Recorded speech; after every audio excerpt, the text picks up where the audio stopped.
দর্শক আমন্ত্রণ দীপ্ত সংবাদ আপনাদের সঙ্গে এই মুহূর্তে আছে আমি রুবায়েত হাসান। শুরুতেই থাকছে প্রধান খবরের শিরোনাম।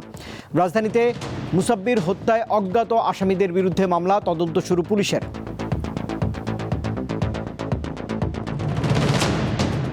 সারা দেশে এলপি গ্যাসের সিলিন্ডার সরবরাহ বন্ধের সিদ্ধান্ত প্রত্যাহার, কমেনি ভোগান্তি। সিডনি টেস্টের শেষ দিনে ইংল্যান্ডের ভরাডুবি, নিজেদের ঘরে ট্রফি রাখল অস্ট্রেলিয়া।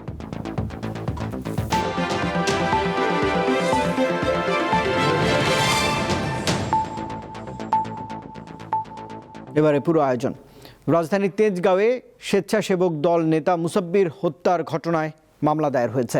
বৃহস্পতিবার তেজগাঁও থানায় অজ্ঞাত 3 থেকে 4 জনকে আসামি করে মামলা দায়ের করেছে নিহতের স্ত্রী।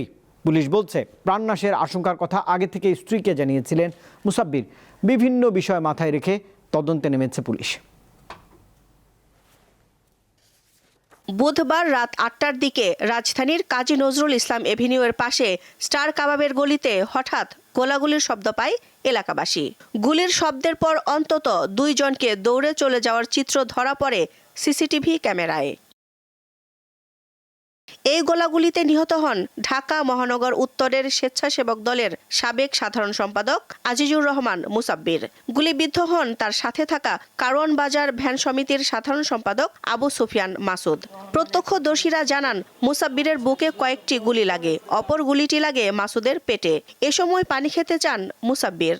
এখানে যখন গুলি দেখাইছে না, তখন করতেছে, বলতেছে আমি পানি খাবো, আমার একটু পানি দাও মা, আমি আর বাঁচবো না বলে দোকান থেকে পরে আমরা কয়েকজনে মিলে পানি আইনা মুখে দিচ্ছি। এই জায়গাতে গুলি করার পরে মুসাব্বির ভাই এই জায়গায় মানে উনি সেভ করার জন্য এই জায়গায় ছিল।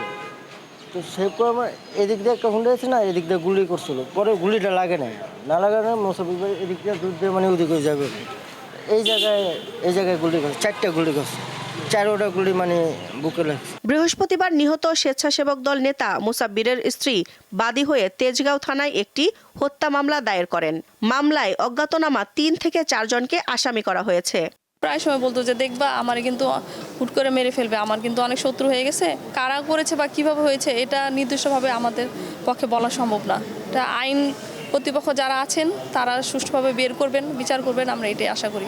পুলিশের তেজগাঁও বিভাগের ডিসি ইবনে মিজান জানান, নিহত মুসাব্বির মৃত্যুর আগে স্ত্রীকে জানিয়েছিলেন তার অনেক শত্রু রয়েছে এবং তিনি প্রাণনাশের আশঙ্কা করছিলেন। ভিকটিম তার স্ত্রীকে তার অনেক শত্রু এই ব্যাপারে বলে আসছে এবং যে কোনো সময় তার হয়তো কোনো ক্ষতি হয়ে যেতে পারে এরকম আশঙ্কা তিনি তার স্ত্রীর কাছে দেখিয়েছিলেন। কোন অবস্থার প্রেক্ষিতে ঘটনাটি ঘটেছে এই বিষয়টি খুঁজে বের করার চেষ্টা আমাদের চলমান। আমাদের পাশাপাশি আমাদের ডিবি টিমও কাজ করে যাচ্ছে, র্যাবও কাজ করে যাচ্ছে। তিনি জানান, বিভিন্ন বিষয়কে মাথায় রেখে হত্যার ঘটনা তদন্ত করা হচ্ছে। দিলশাদানি, দীপ্ত সংবাদ, ঢাকা। সারা দেশে এলপি গ্যাস সিলিন্ডার বিক্রি বন্ধের সিদ্ধান্ত প্রত্যাহার করা হয়েছে। Bangladesh energy regulatory commission BERC কার্যালয়ে বৈঠক শেষে এলপি গ্যাস ব্যবসায়ী সমবায় সমিতির সভাপতি মোহাম্মদ সেলিম খান সাংবাদিকদের এমন সিদ্ধান্তের কথা জানিয়েছেন। এদিকে গ্যাস সরবরাহ বন্ধ থাকায় ভোগান্তিতে পড়েন সাধারণ মানুষ। গত কয়েকদিন ধরেই গ্যাস সরবরাহ কম থাকলেও সকাল থেকেই পুরোপুরি বন্ধ রাখেন ব্যবসায়ীরা। বৃহস্পতিবার সকাল থেকে নারায়ণগঞ্জের কোনো দোকানে পাওয়া যাচ্ছে না এলপি গ্যাস। চরম ভোগান্তির মধ্যে পড়েছে সাধারণ মানুষ। গ্যাস কিনতে এসে দেখি দোকান বন্ধ, হয়রানি হচ্ছি। 800 টাকা দিয়েও গ্যাস পাওয়া যাচ্ছে না, এখন দোকানও বন্ধ। তো আমরা রান্না করে খাবো কি? সরকারের কাছে আবেদন আমার কাছে, সরকারি যে রেট এই রেটে যাতে সবাই দোকানে সেল করে এবং যাতে আমরা গ্যাস অ্যাভেলেবেল পাই। আমরা দোকানে গ্যাস নিয়ে গেলে গ্যাসের দাম 2000, 1800 এরকম কিনতে হয়, কিন্তু আমরা এই টাকাটা কই থেকে আমরা ম্যানেজ করি? আমার দিতে পারতেছে না, কারণ ওদের হইল গিয়ে বর্তমানে 37টা কোম্পানি ছিল। এই 37টা কোম্পানির মধ্যে 5-6টা কোম্পানি গ্যাস দিতে পারে, আর গুলি দিতে পারেন। আপনারা গ্যাস দিয়ে আপনারা বন্ধ করবেন কেন? আপনারা যদি না দেন আমরা কি করবো? আমরা কি কাস্টমার সাথে কি মারামারি করবো? ময়মনসিংহের বাজারেও বন্ধ রয়েছে সব ধরনের এলপি গ্যাস সিলিন্ডার বিক্রির কার্যক্রম। দোকানিরা বলছেন তারা ডিলারদের সাথে কোনোভাবেই যোগাযোগ করতে পারছেন না। লক্ষ্মীপুর জেলার গ্যাস স্টোরগুলোতে পর্যাপ্ত সিলিন্ডার থাকলেও খুচরা বিক্রয় কেন্দ্রগুলোতে গ্যাস সিলিন্ডার পাওয়া যাচ্ছে না। বিপণনকারীরা বলছেন কেন্দ্র থেকে বেচাকেনা বন্ধ থাকায় খুচরা বাজারে বিক্রি করতে পারছেন না তারা। রাঙামাটিতেও একই অবস্থা। বাজারে এলপি গ্যাস সিলিন্ডার বন্ধ। এদিকে গ্যাস সংকটের কারণে ভোগান্তিতে পড়েছেন সাধারণ গ্রাহক ও হোটেল রেস্তোরাঁর মালিকরা। কামরুন নাহার, দীপ্ত, বার্তাকক্ষ। নতুন ১৩৫টি সহ মোট ২৯৫টি ওষুধ অত্যাবশ্যকীয় ঘোষণা করে দাম বেঁধে দেওয়ার সিদ্ধান্ত নিয়েছে সরকার। বৃহস্পতিবার উপদেষ্টা পরিষদের বৈঠকে এই সিদ্ধান্ত নেওয়া হয় বলে জানান প্রধান উপদেষ্টার স্বাস্থ্য বিষয়ক বিশেষ সহকারী মোহাম্মদ সাইদুর রহমান। বিকালে ফরেন সার্ভিস একাডেমিতে ব্রিফিংয়ে তিনি বলেন, একটি অত্যাবশ্যকীয় ওষুধের তালিকা প্রণয়ন করা হয়েছে, যেখানে ২৯৫টি ওষুধের নাম নির্ধারণ করে দেওয়া হয়েছে। এই তালিকায় আরও ২-১টি ওষুধ যুক্ত হতে পারে বলেও জানা গেছে। তালিকা অন্তর্ভুক্ত ওষুধগুলো সরকার নির্ধারিত মূল্যে বিক্রি করতে হবে, তবে এজন্য সময় দেওয়া হবে বলেও জানিয়েছেন তিনি। এই অত্যাবশ্যকীয় ওষুধের তালিকাভুক্ত ওষুধগুলোর সবগুলোর মূল্য সরকার কর্তৃক নির্ধারিত হবে এবং এই নির্ধারিত মূল্যের বাইরে যারা আছেন তাদেরকে এই মূল্যে পর্যায়ক্রমে আসতে হবে। যারা উপরে আছেন তাদেরকেও নেমে আসতে হবে, যারা নিচ থেকে যাবেন তারা ইচ্ছা করলে উপরে উঠতে পারেন অথবা থাকবেন না। দর্শক, গাজীপুরের কোনাবাড়ি এলাকায় ঝুটের গুদামে আগুনের ঘটনা ঘটেছে। এ সময় আগুনে পুড়ে গেছে অন্তত 10টি গুদামের বিপুল পরিমাণ ঝুট। আগুন নিয়ন্ত্রণে এই মুহূর্তে কাজ করছে ফায়ার সার্ভিসের 6টি ইউনিট। বিকেলের আগুনের সূত্রপাত হয় বলে জানিয়েছে ফায়ার সার্ভিসের কর্মীরা। গাজীপুর মহানগরের দেওয়ালিয়া বাড়ির কাঁঠালতলা এলাকায় আরিফ মুন্সির ঝুটের গুদাম থেকে বিকেল 4টার দিকে এই আগুনের সূত্রপাত হয়। মুহূর্তেই আগুন আশপাশের গোডাউনে ছড়িয়ে পড়ে। খবর পেয়ে ফায়ার সার্ভিসের 2টি ইউনিট আগুন নিয়ন্ত্রণে কাজ শুরু করে। পরে 6টি ইউনিট আগুন নিয়ন্ত্রণে অংশ নেয়।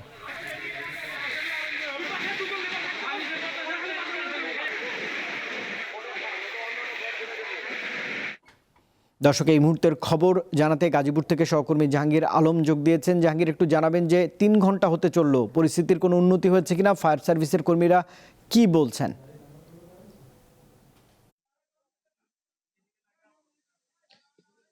জি রুবায়েত, ঠিক 4:15টার দিকে আসলে এখানে দেওলাবাড়ি এলাকায় আগুনের সূত্রপাত হয় আরিফ মুন্সির গোডাউন থেকে। সেখান থেকে কিন্তু পার্শ্ববর্তী অন্ততপক্ষে আরো 10টি জুটের গোডাউনে ছড়িয়ে পড়ে এবং দাও দাও করে আগুন জ্বলতে থাকে। পাশাপাশি কিন্তু স্থানীয়রা চেষ্টা করে আগুন নিয়ন্ত্রণের জন্য, কিন্তু তারা ব্যর্থ হয়ে ফায়ার সার্ভিসে খবর দেয় এবং ফায়ার সার্ভিসের 2টি ইউনিট কাজে যোগদান করে এবং তারা নিয়ন্ত্রণের চেষ্টা করছে এবং পরবর্তী সময়ে খবর পেয়ে আরো 4টি ইউনিট যোগদান করে। আমরা আমাদের জয়দেবপুর ফায়ার সার্ভিসের উপসহকারী পরিচালক জানিয়েছেন মোহাম্মদ মামুন যে চতুর্দিকে অর্থাৎ আগুনের চারপাশে আগুন নিয়ন্ত্রণের জন্য বিভিন্ন স্থানে টিম কাজ করছে। এখন আর আগুন বাড়ার সুযোগ নেই, তবে আগুন কিন্তু ধাও ধাও করে জ্বলছে এবং তারা চেষ্টা করছে যাতে পার্শ্ববর্তী আর কোনো গোডাউনগুলোতে আগুন ছড়িয়ে না পড়ে। এবং ফায়ার সার্ভিসের আরো 2টি ইউনিট আসার কথা ছিল, কিন্তু আগুন ফায়ার সার্ভিসের নিয়ন্ত্রণে থাকার কারণে আর আসবে না বলে মামুন জানিয়েছে। এখানে কিন্তু জুটের যে বস্তা রয়েছে সেই বস্তাগুলো আসলে প্লাস্টিকের থাকার কারণে এই আগুনগুলো বাড়ছে এবং জুটের যে কাপড় রয়েছে সেই কাপড় থেকেও কিন্তু আগুন দাও দাও করে জ্বলছে। তবে আগুন এখন আর বাড়ার সময় নেই, বাড়ার সুযোগ নেই এবং বিপুল পরিমাণ যে 10টি জুটের গোডাউন রয়েছে প্রত্যেকের গোডাউনে কিন্তু বিপুল পরিমাণ মালামাল ছিল, সব মালামাল বশীভূত হয়েছে এবং ক্ষয়ক্ষতির পরিমাণ এবং আগুন লাগার কারণ কিন্তু এখনো ফায়ার সার্ভিস জানাতে পারেনি। রুবায়েত, নিশ্চয়ই জাহাঙ্গীর আলম গাজীপুর থেকে আগুনের সবশেষ আপডেট জানাচ্ছিলেন। আগের মতো এবার কোনো পাতানো নির্বাচন হবে না বলে মন্তব্য করেছেন প্রধান নির্বাচন কমিশনার AMM নাসির উদ্দিন। সকালে আগারগাঁও ইসি সচিবালয়ের প্রাঙ্গণে আপিল আবেদনের বুথ পরিদর্শন শেষে একথা জানিয়েছেন তিনি। সিইসি জানান, যারা আবেদন করছেন আইনি ভিত্তিতে তার সমাধান করা হবে। নির্বাচন কমিশন ইনসাফে বিশ্বাসী উল্লেখ করে সিইসি বলেছেন, সবাই ন্যায় বিচার পাবেন।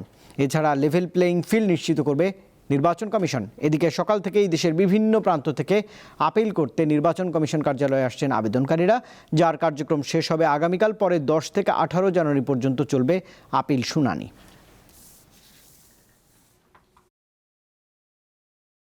রিটার্নিং অফিসারের ক্ষমতা আছে, আইন ওনাদেরকে ক্ষমতা দিয়েছে সিদ্ধান্ত নেওয়ার জন্য।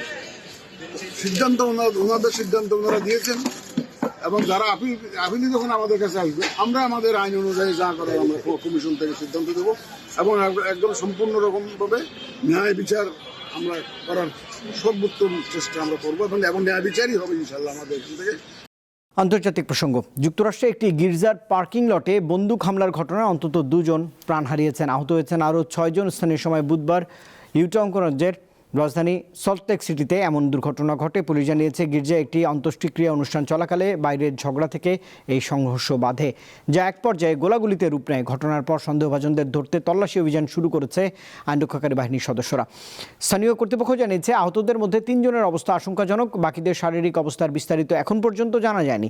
এই হামলার তদন্তে সহায়তার প্রস্তাব দিয়েছে যুক্তরাষ্ট্রের কেন্দ্রীয় গোয়েন্দা সংস্থা FBI।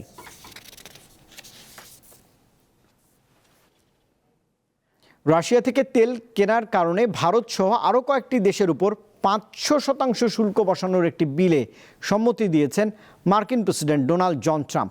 শিগগিরই আইনসভায় এই সংক্রান্ত বিল পেশ করা হবে বলে জানিয়েছেন রিপাবলিকান পার্টির সিনেটর লিন্ডসে গ্রাহাম। বুধবার হোয়াইট হাউসে প্রেসিডেন্ট ট্রাম্পের সঙ্গে বৈঠকের পর সামাজিক যোগাযোগ মাধ্যমে এই চাঞ্চল্যকর তথ্য জানান তিনি। যুদ্ধের তহবিলে রাশিয়ার আয় বন্ধ করতে এবং মিত্র দেশগুলোর উপর চাপ সৃষ্টি করতেই এই বিশাল শুল্কের পরিকল্পনা করা হয়েছে বলেও জানিয়েছেন তিনি। লিন্ডসে বলেন, এই সংক্রান্ত বিল পেশের বিষয়ে সবুজ সংকেত দিয়েছেন ট্রাম্প। আগামী সপ্তাহে বিলটি নিয়ে আমেরিকার আইনসভায় ভোটাভুটি হতে পারে।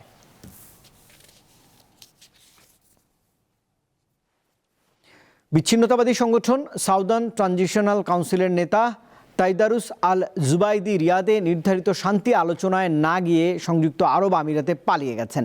ইয়েমেনে সৌদি আরবের নেতৃত্বাধীন জোট এই তথ্য জানিয়েছে।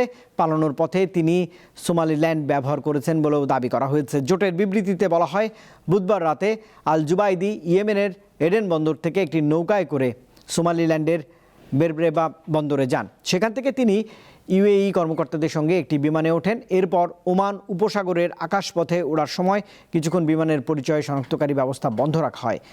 পরে আবুধাবির আল রিফ সামরিক বিমানবন্দরে পৌঁছানোর প্রায় 10 মিনিট আগে আবার সেটি চালু করা হয় বলে জানিয়েছে সৌদি নেতৃত্বাধীন জোট। জোটের দাবি, এভাবে গোপনে দেশ ছাড়ার মাধ্যমে আল জুবাইদি শান্তি প্রক্রিয়া এড়িয়ে গেছেন। মোহামেডান ভক্ত গ্যালারিতে প্রিয় মুখ আতাউর রহমান আতা বুধবার রাত 11টায় বার্ধক্যজনিত কারণে ইন্তেকাল করেন। মৃত্যুকালে মরহুমের বয়স হয়েছিল 76 বছর। বৃহস্পতিবার বাদ জোহর টিকাটুলি জামে মসজিদে জানাজা অনুষ্ঠিত হয়। মোহামেডানের ম্যাচে জাতীয় স্টেডিয়ামে তিনি সব সময় থাকতেন। বয়সের ভারে নুয়ে পড়লেও মোহামেডানের গ্যালারিতে তরুণদের মতো চিৎকার করতেন তিনি। তার মৃত্যুতে মোহামেডান ক্লাবের পক্ষ থেকে জানানো হয়েছে শোক ও শ্রদ্ধা।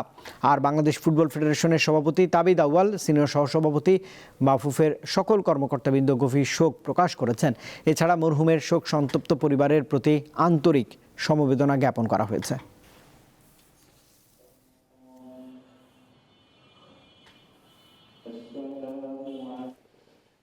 দর্শক, এই খবরের সঙ্গে শেষ করছি এখনকার দীপ্ত সংবাদ। শেষ করার আগে প্রধান খবরের শিরোনাম জানাবো আরেকবার। রাজধানীতে মুসাব্বির হত্যায় অজ্ঞাত আসামিদের বিরুদ্ধে মামলা, তদন্ত শুরু করেছে পুলিশ। সারা দেশে এলপি গ্যাসের সিলিন্ডার সরবরাহ বন্ধের সিদ্ধান্ত প্রত্যাহার, কমেনি ভোগান্তি। সিডনি টেস্টের শেষ দিনে ইংল্যান্ডের ভরাডুবি, নিজেদের ঘরে ট্রফি রাখল অস্ট্রেলিয়া।